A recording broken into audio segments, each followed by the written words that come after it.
Hello, I am Editor Than Mai.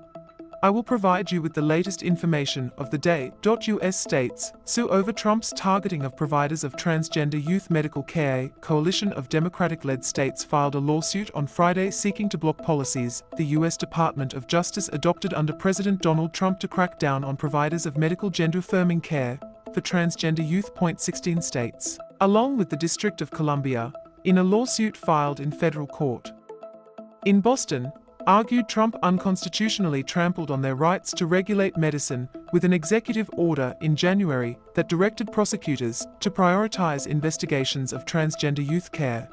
The executive order, which also directed an end to all federal funding or support for healthcare that aids the transition of transgender youth, formed the basis of two recent Justice Department directives that the lawsuit also challenges.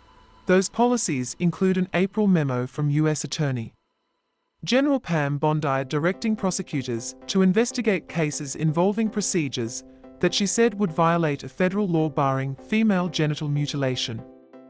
Bondi also directed the department to launch civil investigations into medical providers and pharmaceutical companies that manufacture and distribute puberty blockers and hormones prescribed by doctors.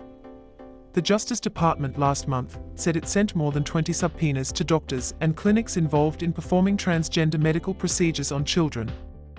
Democratic state attorneys general argue the Justice Department's efforts are part of a campaign by the Republican president's administration to intimidate healthcare providers into ceasing to provide such treatments to people under the age of 19, even in states where such treatments are legal. This administration is ruthlessly targeting young people who already face immense barriers just to be seen and heard, and are putting countless lives at risk in the process, New York Attorney General Letitia James said in a statement.